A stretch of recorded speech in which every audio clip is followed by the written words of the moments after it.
Thanks for tuning. Oh, let's turn this down. Thanks for tuning in today. I got a great guest on the show. His name is Ryan. And to give you a fun fact about Ryan, Ryan used to pretend he was allergic to cheese up until about the age of 10, until he actually finally tried it and realized what he was missing. Um, how would you say that? You just used to play it off that you hated it or what? Yeah, I don't know. I just for some reason I decided I didn't like it, and turns out I love it.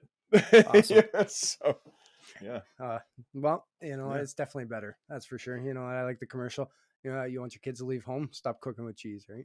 exactly. Yeah, Awesome. So is there anybody you want to give a shout out to here before we get started? yeah. Just hi everybody. Right. Nobody in particular? Um, my wife, There we go. Nicole. Hi, Right. Nicole. Awesome. All right. So what I like to do with every episode, I like to ask every guest, what are you grateful for today and why? Um, I would have to say I am grateful for having purpose. You want to Right, and elaborate? Yeah. um, well, I think that me having like purpose to me today is being a father, knowing why I'm here on this earth, right? And yeah, it's just I never had that purpose, right? And because of recovery, right, I've figured that out, right? And that's to be a loving father and a loving husband, right? And yeah, it's given me fulfillment, right, in my life, and it's gotten me to know who I am, right? And so, Awesome. yeah. Yeah. It's one of the gifts of recovery, right? Yeah, yeah, 100%. yeah. So what was your childhood upbringing like? Um, so I got taken away from my mom when I was 5. She had mental problems and, addiction problems, and right, she wasn't able to take care of me, and so I got put into an orphanage or an atonement home, right? Um, for a little while, and then we moved around from foster home, right? And then eventually I got adopted, right? And that was around, I would say 9 or 10. I got adopted, and um, yeah, and then I lived with my parents until I was 16, 17, and then yeah, When you said we there, do you have any siblings? my sister. Okay. Yeah. So you and your sister, older, Yeah. younger? Younger sister, yeah. Okay. Yeah. And then your parents, you say today, are the people that what's it called? Uh, Adopted me. that's the word I was Yeah. looking for. Yeah. Thank you. Cool. At what age did you experience drugs, drinking for the first time? 13. Yeah. That was the the great shebang, so to speak, right? And my 13th birthday, right? Okay. So, Do you want to kind of like tell us a little more in detail? I don't know what it was, what it did for you, if you remember. I think it was more of a rebellious thing for me, and I wasn't getting along with my parents at that time. I don't know. I was fighting fight my parents, right? And yeah, I was like, I'll show you. So I went Mhm. and got drunk with my friends, and smoked a bit of weed and had a cigarette. Yeah, right? And you know, Rebel. turns out I didn't really show them anything, but Well, we're kids, right? We don't yeah, know. Like we don't right? know when we're kids. We Yeah, you just look for yeah, something, right, to fight back, or or yeah. like fuck you. It was more of a rebellious thing for me, for sure. Yeah, Yeah, yeah, makes sense. yeah, From that point forward, did you keep being rebellious or keep doing it? yeah. It turns out it was pretty fun, and so yeah, I continued that.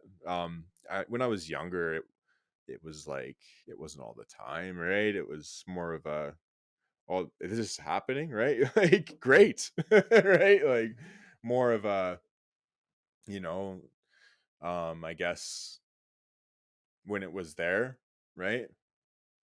Yeah. I don't, like I can't really explain it, but like, Yeah. I just, my friend had a joint, I would smoke it, right, with him, right? And Yeah. Did you ever encourage it, or were you ever finding yourself the one wanting to go out and like want to do it, or I don't know, being the one um, with the idea to go do it? well, like when I was younger, no, it was more about just the opportunity of it, Yeah. right? And like, I don't think that like I could go on to say that eventually, right? Hmm. That it became something more, right? And I seeked it, Yeah. right, more than found the opportunities, right? Oh But yeah, I can relate. yeah, I can totally relate with that one. Like for me at the age of 14, I was drinking every day. I was yep, a full blown alcoholic at the age of 14, and just, what, I used to shake so bad, right? And at that point, like I knew I was seeking it, and I thought it was cool to be alcoholic, right? yep. But that's my story. Moving forward, like through high school, all that out. Do you know roughly at what age or around time period in your life where you found that you were the one pursuing it? Yeah. Um, I think I was in grade 10, I think. Yeah, grade 10. And I actually started selling weed. And I think that was the time where it was like, okay, like I pursued out someone to loan me drugs to go sell. Right? And I'm doing them as well, right? So I think that was that turning point for me, right? And Do you, and do you know if your motives at that time were, I don't know, to be the cool kid, to like support your addiction, just to like do free drugs, or for sure I wanted to be the center of attention, yeah. right? And I wanted everybody to need me. Right? And Hmm. I was going to high school in this like very rural area, and so there was only two dealers in the whole school. It was me and this other guy. Right? And so I felt special. Right? And I liked that feeling, right? And yeah. I get it. I did Yeah. the same thing. Like I did the exact same thing, and it was a misconception or misbelief. And I shared that in my introduction video or whatever introduction podcast to myself was you know, I had what they wanted, right? So it Hmm. was this illusion of being more important than what I really was. Yep. How old were you when you got introduced to the hard drugs? Well, like I guess I'll kind of explain how I got there, right? And so like I was with my parents for a bit, but then I left, right? I ran away, right? And at 16, right? And the first time I tried hard drugs was 16, 17, right? Um but like I guess it was when I actually moved to the city and you know uh was living there full time that like I have had more access to it, right? And then yeah, What like was I oh, was about 17, 18, right? When I was actually, I tried crack cocaine and, you know, MDMA and, or like ecstasy, right? And things like that, right? fair enough? Do you Yeah. remember first time you did it or the effects it had on you? Yeah. It was crazy. Like, like I thought it was amazing, right? And I didn't realize how destructive it would be, right? Of course, but at the time I was just like, wow, this is not like weed at all. Hmm. Right? And yeah, it was pretty fun, right? The first time I did it, right? And yeah, like um yeah, it was just a rush, I guess, right? And even ecstasy, right? It was just, like it unlocked something in me, right? You know what I mean? And like, Totally get it. I found myself having conversations about stuff that like I never would have fathomed, right? Or, you know, Hmm. like I totally get it. Like I totally get. I remember the illusion. Like my drug of choice was speed, yeah, crystal meth today, yeah. and just the way time would fly. Like you'd be in a room, and Oh, then all of a sudden, like 5 hours would go by, and you'd be like, "What the hell?" And it was euphoric, and right? like I was under this illusion that like I was actually smarter on it. You know what I mean? That like I was elevated. Yeah. You know what I mean? And like like if I would have recorded myself, who knows? You know what Yeah, I- it's probably best we didn't, right? right. Probably best we didn't. Yeah, yeah, Yeah, yeah. So you were 17, 18 when you did it first time or whatever. yeah. What is your clean date today? It would be December 24th, 2014. Holy crap, you're old, eh? No, I'm just Yeah, kidding. yeah, That's I'm getting awesome. pretty old. Yeah. 2014. So you're coming up, what's that's 6, 7, 8 years, something like that. Yes. It's 7 years right now. Yeah. Okay. And how old are you? Yeah. 33. Okay, Yeah, so you got 33. Yeah. 24, 25, somewhere around there. Yeah. That's cool. That's cool. Yeah. And the beautiful thing is like when you're that young, you actually get to build a life up without it, right? Yeah. Okay, so that was, so you had like a 7 year period. I'm just trying to timestamp this and like wrap my head around this. So 7 year period from the first time you got introduced to the hard drugs to basically your clean date today. Yeah. Let's go through that then from doing it the first time. What were some, I don't know, experiences or I don't want to say traumatizing, but like what stands out in that period of time? Oh. Um. Or maybe I should Like reword this. I went through a big progression, right? And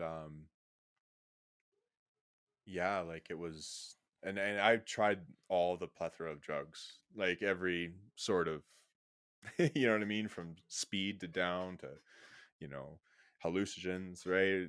Doesn't matter what it was, I've tried it all, right? And yeah, like, and what sticks out, I guess, is the last 3 years of my addiction, right? And like when I was on down, right? And when I was taking opiates, right? And yeah, it was just always constantly for me fighting not being sick, right? And like do you want like an experience or something, or Yeah, I'm gonna get you to like kind of like describe to the listeners, just so that way we can yeah, relate. Or what I like to do is paint a picture of what life was like, yeah, in active addiction or at the end of it, active addiction, maybe some bottoms that we hit along the way till our clean date, just so that way when we get into talking about recovery here, hmm, people can see how far you've come in life yeah, since the bottoms that you hit. So yeah, like so like I remember being so sick at one time that it, like, you know, like I would pick up drugs from a drug dealer and I would literally go to the nearest bathroom. It didn't matter what it was, right? And like if I didn't have clean water, I would use tap water from the sinks in the bathrooms to shoot up my dope, right? And you know, yeah, like I've gotten blood infections and you know, so like um yeah, like just I guess, you know, going to a restaurant's bathroom, right? And that was that was a normal day for me, right? mhm, Just going into some random restaurant or store and using their washroom to do drugs, right? And, right? Like mhm. it's I'll tell you a really fucked up story about mine one time. I yeah. was on a Greyhound, and it was nighttime, and I was traveling. I can't remember exactly where. I can't remember if I was going to my stomping ground or coming home or what. But I was smoking speed at the back of the bus. I pulled my jacket over my head, Yeah. and then I was sparking it in the back of the bus so nobody could see it, and trying to like puff little clouds out there. Like how fucked up is that? Like, Yeah. you know, I did crack hoots in front of the Max before while I was panhandling. you just don't care. Like, like you Yeah. don't care, right? I've done that before, yeah. Like, Yeah, uh, no care in the world, right? Like was yeah. was down your drug of choice when you got clean, or were there some other? Did you ever try quitting on your own? I tried a few times, yeah. Yeah. My friends have all tried to have interventions on me, and my one friend drove me to uh the Salvation Army detox, or no, sorry, the it's not the ADAC detox, but it's the other one, The Hope. the Hope, or no, not the Hope. I don't really know many of the detoxes in town, to be honest It with you. was a detox downtown anyways, and you know he gave me this giant speech, and I cried. You know what I mean? Like, right? Like, and then I left. Are you friends with that person today? Yeah, I still talk to him, right? He's Okay. happy I'm clean, right? And Well, I bet you there's a lot of people happy you're clean. yeah, yeah. What was your first introduction to recovery then? Um, so like I'll take you to the end. It was like I w- I basically got busted with a bunch of drugs, right? Got sent to jail. I was in jail for 9 months, right? And in that 9 months, I talked to my lawyer, and he was the one who pushed me to get drug court, right? And drug court is this program, right? When you're indicted with charges that are related to drugs, right? And you know, it, basically because I'm a user and a drug dealer, right? Mhm. I can take this program, right? And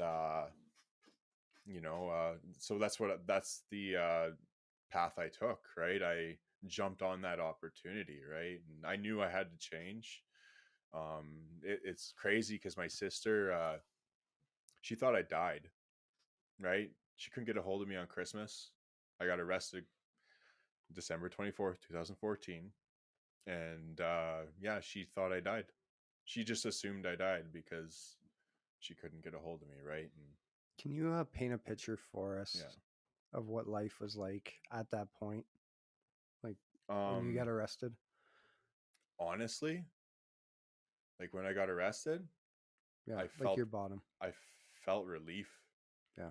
right? But like but my life then, like I remember like about a month and a half before that, I had overdosed, right? And I was in a coma in the hospital for about, I don't know, 9 days, we'll say, right? And yeah, when I woke up and I was able to like actually start walking again, because it takes a little while, I left the hospital with an IV in my arm, and I took a bus downtown, and like thank God the people that I went to called an ambulance and sent me back to the hospital because I wasn't ready to leave the hospital. Right, right? And but that was how um crazy it was for me, right? And like how much I didn't care about my own life, right? Yeah. Yeah, I can assure you, Right. like we can. A lot of the people listening can relate. You know, like Yeah. we've been there, right? And you know, it's important for people to hear kind of some of the depths that we've been to, right? To know like they're not alone either, right? And that, Yeah. you know what, fuck, if you can get sober, we can all get sober, right? Like, you Yeah. know, my new phrase that I'm on right now is we're in it together. You Yeah. know, like we're all in it together, and we're all here to get clean and live this better life. So, Totally. Yeah. Like it's it's like I thank drug court a lot, right? Because they pushed me, right? mhm, Like I remember when I was in jail, like everybody was telling me not to do drug court. They're like, don't do it, it's hard.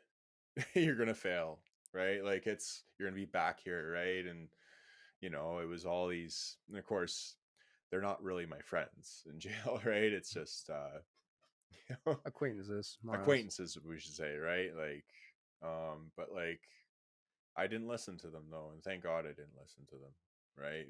Mhm. Because I probably wouldn't be sitting here today, right? Take me to the introduction. So, from drug court here, what was your introduction to recovery? So a requirement for drug court was to go to meetings.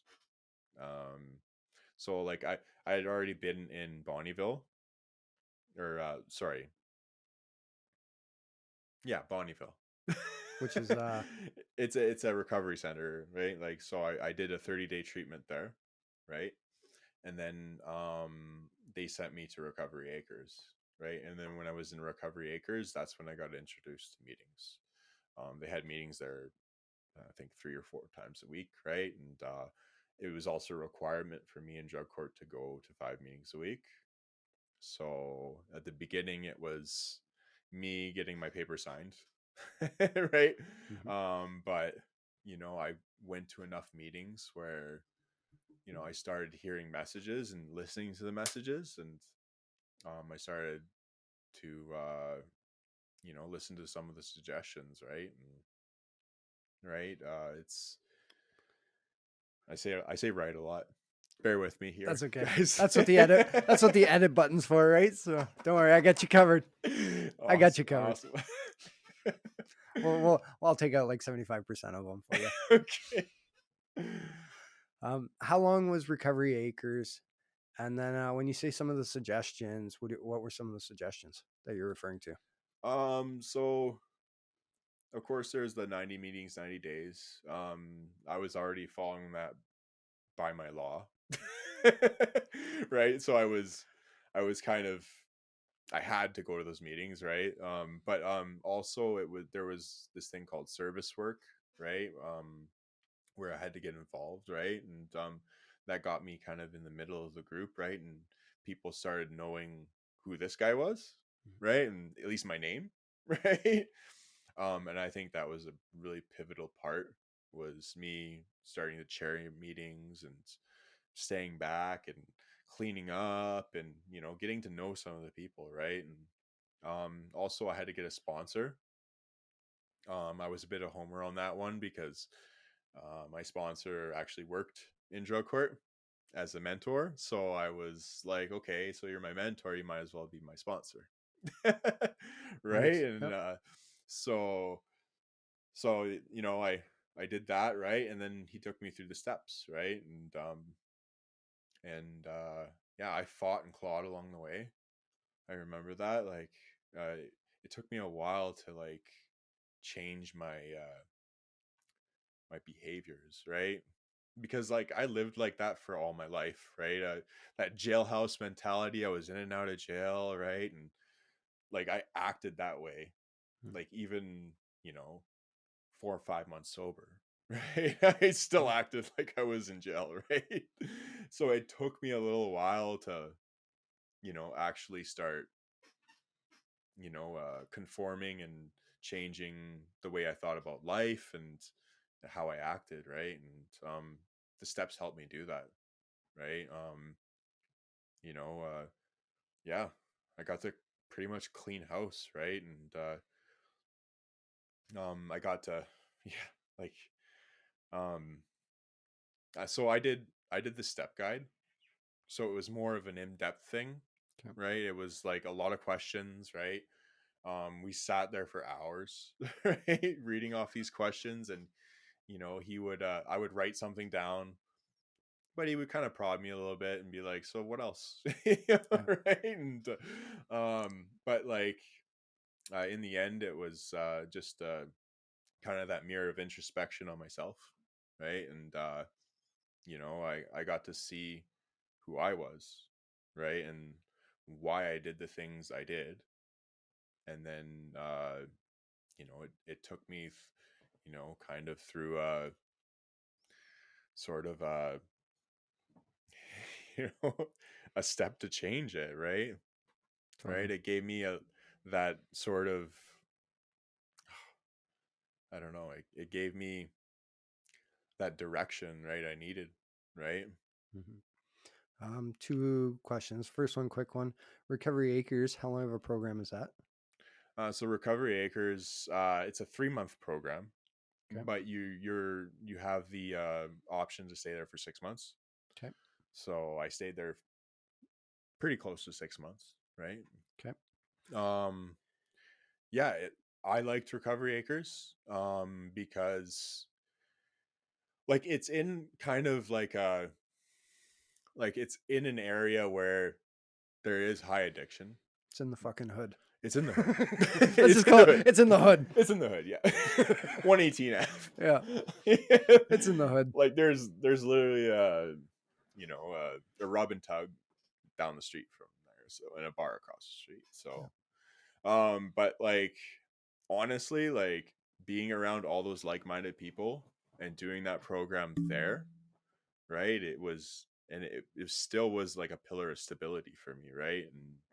And yeah, like it taught me how to kind of it gave me that one extra step towards living in real life. Yeah. Right. And Yep. not just in some institution, right? And So it was that step towards, living on my own Make- or in society again, right? And Makes sense. big pivotal part of my recovery, right? And Awesome. yeah. I'll get you to pull that mic a little bit closer. Yep. There you go. Yeah, sit back, pull it close. Any goals you set for that first year? Like for the first year recovery, I wanted to finish my steps, of course. That was a huge thing, right? I got them done, right? But I also wanted to live on my own. So instead of actually finding my own apartment, I found a recovery related apartment, right? So it was like that step towards, I was still living on my own, but it was still structure, right? There's still accountability, right? And of course, like I was in drug court, so my goal was to actually graduate drug court. They kept me around for a little bit longer because I like to fight the system, I should say. Right. So I cleaned a lot of dishes. That's all I can say. Fair enough, right? Like, Sanctions. we got to start somewhere, right? But I honestly, like, I have everything to thank for them. Like they helped mold me, right? And they helped send me on that right direction, right? And they gave me stability, right, when I needed it. That's proverbial emergency blanket. Right? Where like I remember when I graduated, I was scared because that blanket was being lifted, and I was completely free, and I was scared. But get this, because I was so involved with meetings, because I was doing service. By then, I was running a meeting, or I was, I can't remember the name for it, but I had a service position where I was um, opening and closing a meeting, right? So I had all these things put in place, so I had, I had responsibilities, right? And, um, yeah, like, and so I was okay when I graduated. I had a life set up for me, right? And you know, um, Explain to me. yeah, Explain to me. Take me through this one. Like, take me through this. Importance of structure and what was the other word you just used for that? Structure and routine, we'll say. accountability, or No, I'm thinking more structure, or I can't remember the right word. Okay, take me through the importance of structure when you got out, and also, what it played in your life when you were leaving treatment along with service. so yeah, um, I had to learn that, right? Like I had to learn what a structured life even was. I was so used to walking in a direction and not having any responsibilities, and now all of a sudden I have these appointments, and I have things that I have to do at certain times, and so that structure, and it took me a little while to like actually conform with the structure of life, and you know what I mean, kind of yeah, like um but I can tell you, like, now raising a family and being like, it's all about structure. It's really taught me how to live life, right? And so like, sorry, I'm kind of It's okay. bear with me here. It's all good. It's all I'm good. scrambling. You can't. I'm telling you, you can't get it wrong. It's all good. Like, if you need, take a deep breath. We can fucking take a deep breath together. Yeah. I need to take a drink. Take a drink. You know what? Take two. So take a deep breath. Um, You know what? Take a deep breath. You know what? It's okay. Like yeah, we're not rushing. You know what? We're in a chat recovery, right? And you know what? It's yeah, gonna. You know what? This is the exciting part, right? You know, yeah, this is the exciting part. We're just gonna share. Basically, you know what? You're gonna help people just by sharing your story. You know, that's it, yeah, right? So, yeah, you know, I'll ask you this one. When you were about to leave rehab there, you said the blanket was about to be removed, right? yeah. What did you have in place, or what did you have to have in place, you know what, for that next step of your life? So when I left drug court, right, or that whole bubble that I was in, Mhm. um, yeah, the most important thing was I needed people around me, right, and it was whether it was the people in the meetings, right, or even the people that were in drug court that I still have relationships with today, right? You know, I had gotten involved with volunteer groups, people in the community, um, and like, yeah, so all these relationships that I created that I was able to forge because I was in that right place of my life, right? That's what kept me around, right? And that's what kept me on that train of going to meetings and staying sober and because I was able to create relationships, right? And it's people, Mhm. right? And all walks of life, right? And and then and then I met my wife, right? And I knew her before, right? And I seen her on the train, and she tried to get away from me because she didn't know I was in recovery. That's funny. She's like, "Who's this? Why is he here?" Yeah. like, Yeah. like because she was in recovery too, but she didn't know I was in recovery, right? Okay. So it's kind of funny. That's But cool. I seen her in a meeting later on, right? And she was like, "Oh, okay, so you're in this too, I guess." And I'm like, Yeah. "Yeah."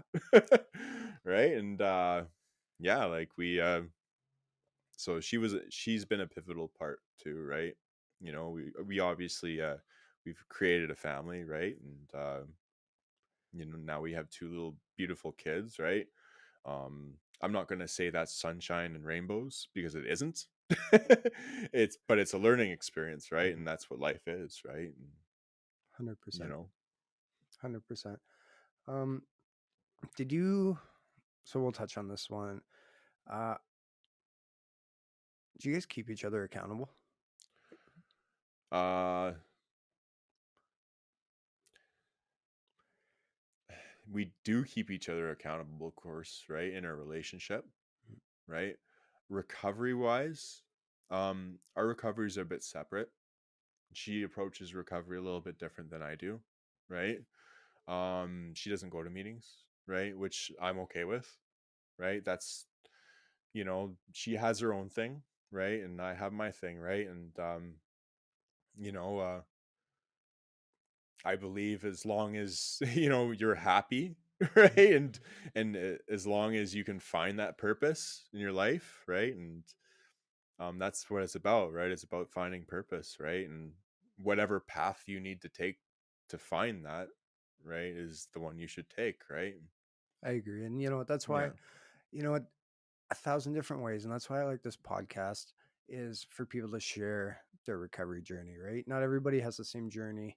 You know, not everybody got sober the same way. Not everybody stays clean the same way, right? yeah, And what works for me isn't necessarily going to work for you. exactly, And, yeah.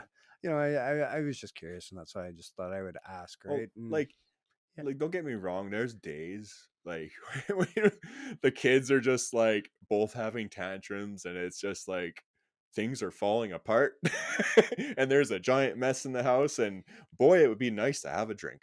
yeah, Right. yeah, And I've caught myself saying that, and I've caught my wife saying that, and but I'll always play that tape, yeah, right? yeah. Like, and I'll always remind her that, hey, that drink's going to turn into heroin really Eventually, yeah, quick.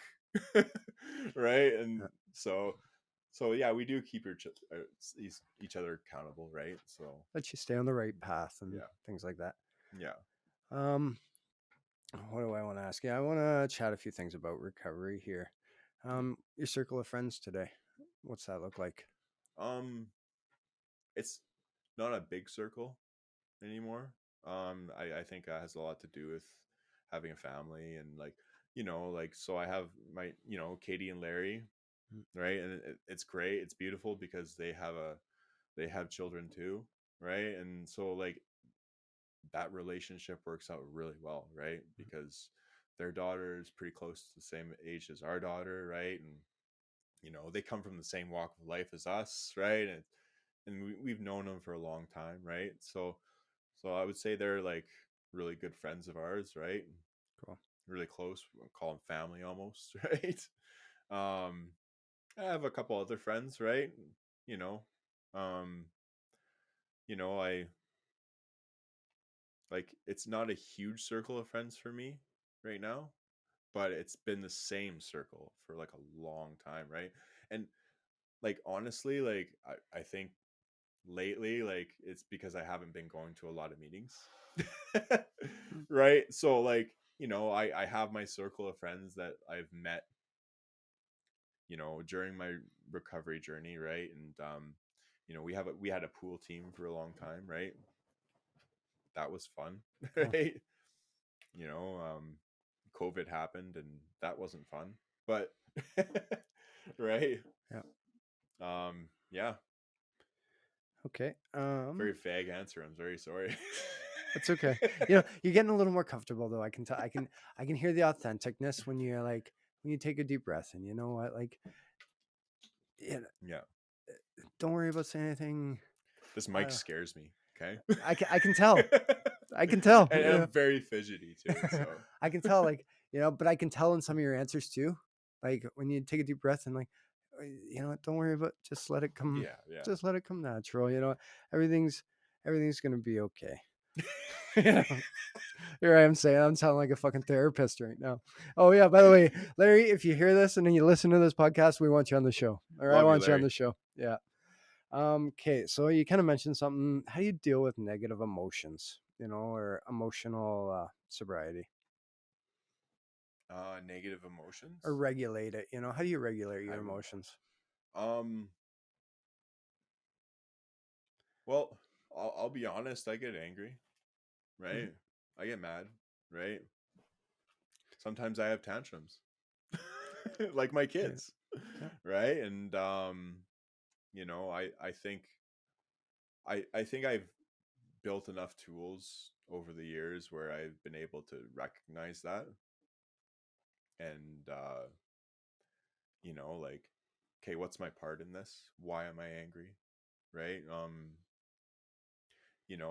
I can't say that, like, I'll be honest, I don't always follow that, right? And like sometimes my wife has to remind me that, like, give me a slice of humble pie and tell me to grow up.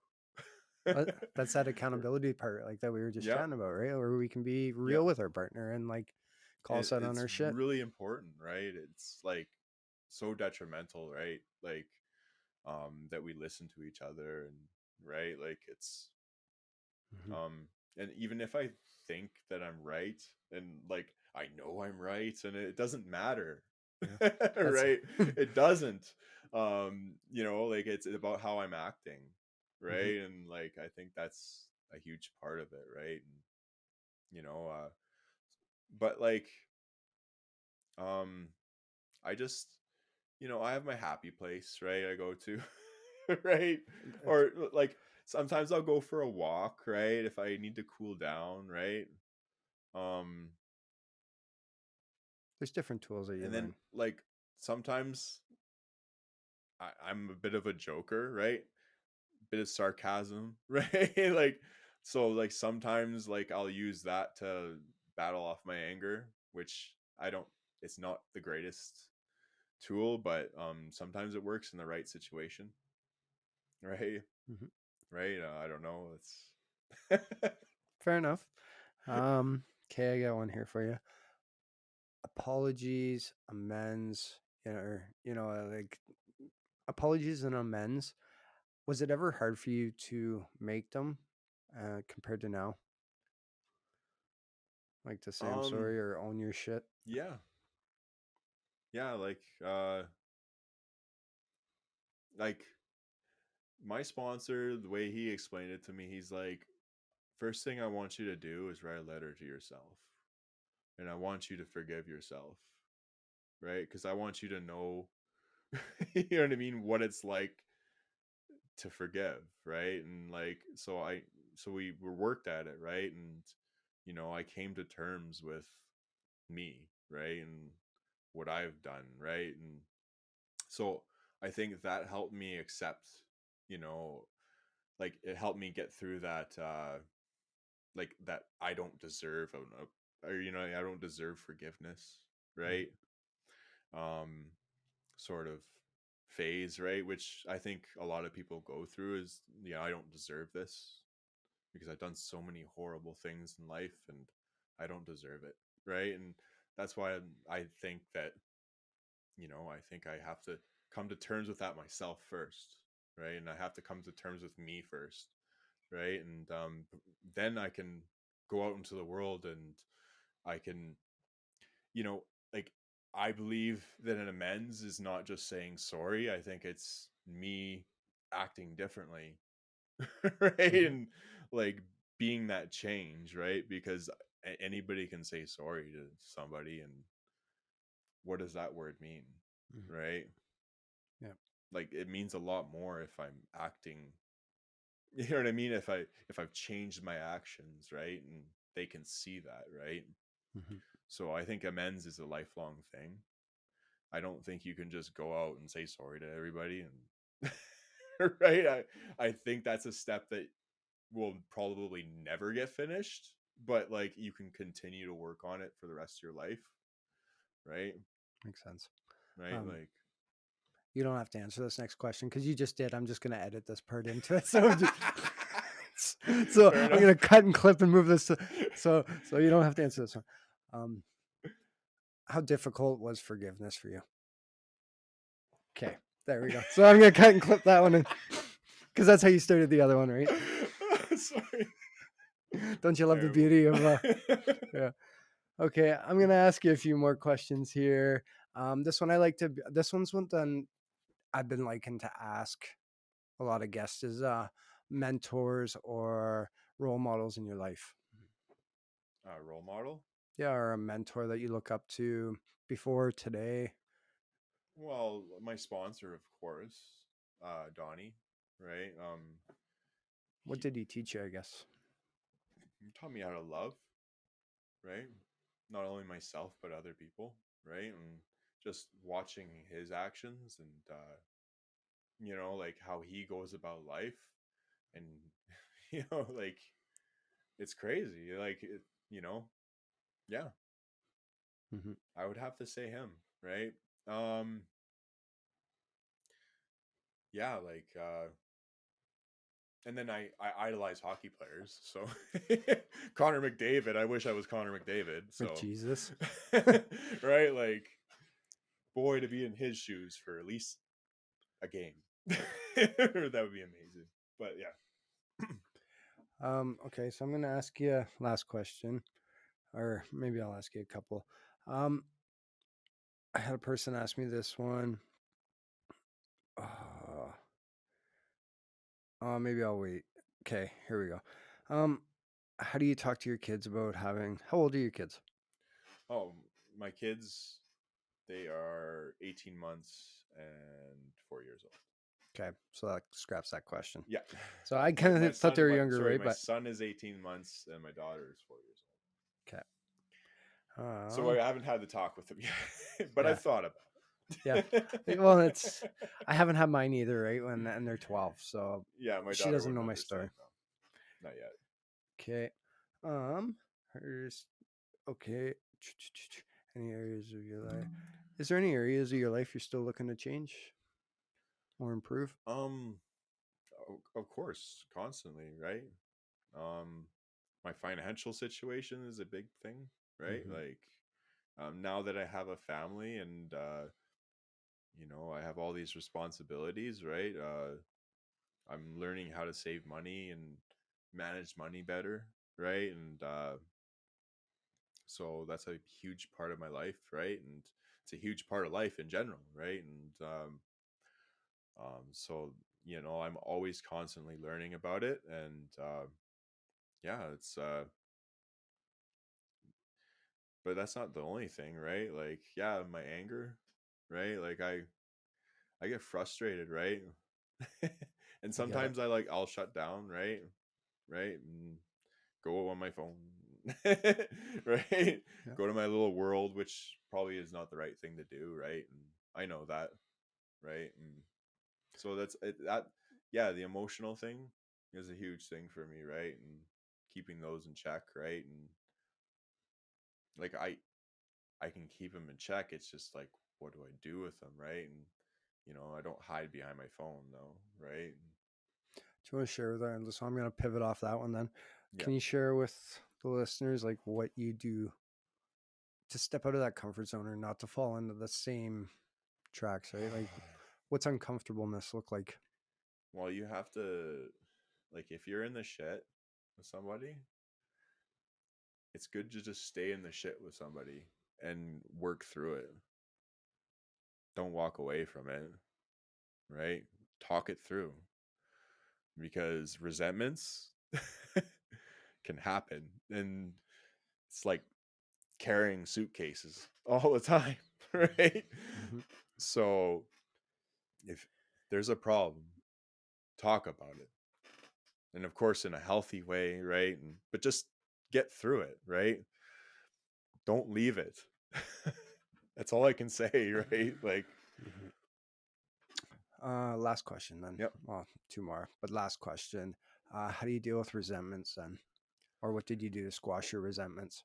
um it has a lot to do with forgiveness. It has a lot to do with finding my part in things, and knowing that yes, I'm selfish sometimes, and yes, what I mean, I'm self-seeking, right? And finding my part in a lot of, because a lot of resentments stem, I believe, from me and who I am as an individual, right? And sometimes I'll see something in somebody that reminds me of me, and I don't like that.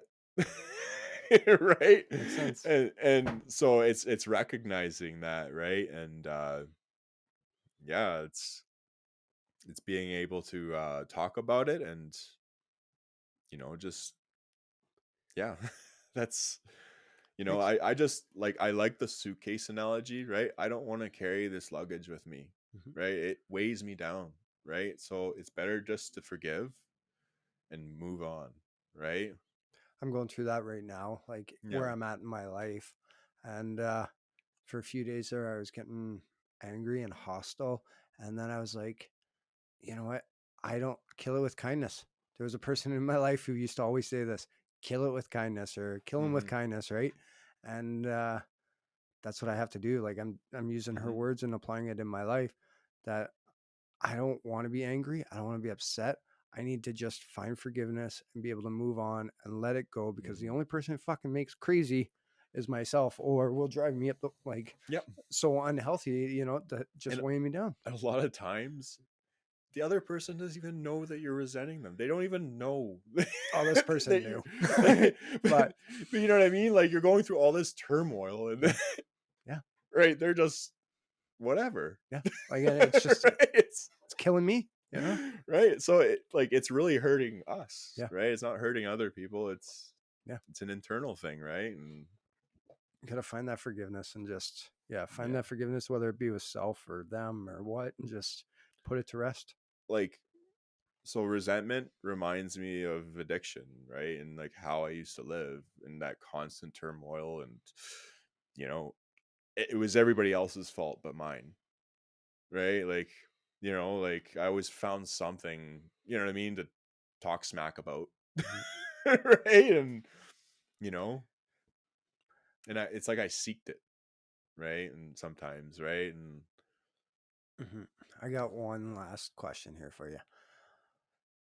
At After getting into recovery, was there any point You know what? No, I'll just forget about that one. I was gonna be like, was there a specific? Okay, I'll just move this one to the front of the line. Okay. After getting into recovery, was there a specific moment where you had this aha moment that I'm gonna be okay? Oh yeah, for sure. Um, I think yeah, you get this like perspective change, right? And this is through doing the steps and do like kind of working on yourself, right? But um, like I remember like I was living on 118 Ave, and I remember thinking like this is actually a nice place, right? And I always had thought that 118 Ave was the hood, the ghetto, terrible. But like if you live there, there's actually like a lot of families there, and it's actually a pretty nice place. Right? And so that perspective change for me was that aha moment. Like I started looking at the good side of things, not like, yes, of course there's addicts running around, right? There's prostitution, whatever. Like, sure, it's there, but I look at that other half, right? I started looking at that other half and noticing that. How long were you clean at that point, roughly? About a year and a half, I would So say. Yeah. it takes time, right? Takes Like a bit of time. Yeah. before Yeah. you start to see that perspective change. And I like it has a lot to do with being involved with the community too, Mm-hmm. right? And doing that, doing the service work, and like volunteering, right? Like just actually getting to know people that live in that area, right? And yeah, it changes a lot about how you look at a place, right? And like it's, yeah, it was crazy. Like I just remember walking down 118. I'm like, this is a lot different than I thought it was, right? And like, yeah, That's like, cool. That's cool. And then probably from there, the growth kind of starts to happen. Like really yeah. start to see it. Yeah. I mean, like, I'm still growing to this day. I'm never gonna stop, right? Like, there's always something for me to learn, right? And I just accepted that, right? I can't know it all, and that wouldn't be fun. I agree. If I I agree. knew it all, right? So, My forever life goal is yeah, to remain teachable. Like that's exactly. something that I always keep trying. Like I forever want to remain teachable. Yeah, You know. humility, right? Mhm. It's a huge part, right? Like, um, and I was a tough cookie to crack at first. I always wanted to do it my way, right? And Donnie helped me find that humility, right? And he helped me become honest. It was crazy. Like I remember sneaking around a cell phone when I was in drug court, and you're not supposed to have a cell phone in the first 6 months. And he told me, he's like, well, you have a choice. He's like, you can keep hiding it. You'll probably get away with it. Right. You know what I mean? Like, Mhm. or you can go just tell them the truth. Right. And become honest about things. Right. And so I was just like, wow, okay. Like, like, but he's like, how do you want to live though? Like, this is your path, right? And so yeah, I chose the honesty path, and hey, it's worked out. It's a fucking game. It's a game changer, right? Yeah. It's a game Yeah. changer. So last question for you. We're out of time at this point. Yeah. Um, what's something you'd like to leave with the guests that we haven't had a chance to say, or take them home? Take us home. um just give yourself a chance, be patient, um you know uh stick around, right? And get to know people, right? And like, that's all I really have to say. Like, you have to, this is about you, right? And like, as hard as it may seem, um it that other path is probably a lot harder, right? And you know uh I don't know, just stick around, right? Mm-hmm. Little saying, staying sober is easier than getting sober. Yeah. Mm-hmm. So that's kind of helps keep me on the right path, right? So Yes. getting sober fucking sucks. Actually, I take it back. Getting sober is it, hard. Doesn't suck. like that. It's that, because change, like as human beings, we don't want to change. It's not embedded in our DNA. Mhm. Like it's really actually hard to change someone, right? And Yeah. Can't.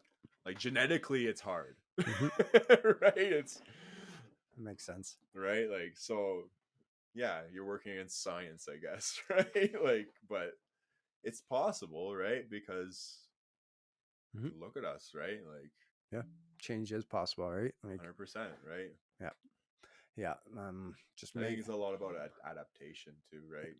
on creating new associations and opening up those neural pathways, right? And Yeah, like the reprogramming it, right? Like something doesn't just happen once, and unless it's fucking, but that's trauma. But yeah, something like to reprogram the brain, right? Like we had to rewire it when we got into addiction. We have to rewire it when we get clean, yeah, and a new way of thinking, right? Like it, new behaviors, like it all takes time and constant repetitiveness, yeah, right? yeah. So That's what the meetings are for, though. yeah, you hear that? Yeah. Yeah. So awesome. Well, that pretty much sums up our time today. So I want to appreciate, or I want to say thank you for coming on the show, sharing your truth with us. I really appreciate it. And for the rest of you guys out there listening, I'll leave you the same way I leave you every other episode. I'll leave you the same way I leave you every episode, and that's make lots of memories, take lots of pics, and show the world your smile. Thanks. So that's how you get it right every time.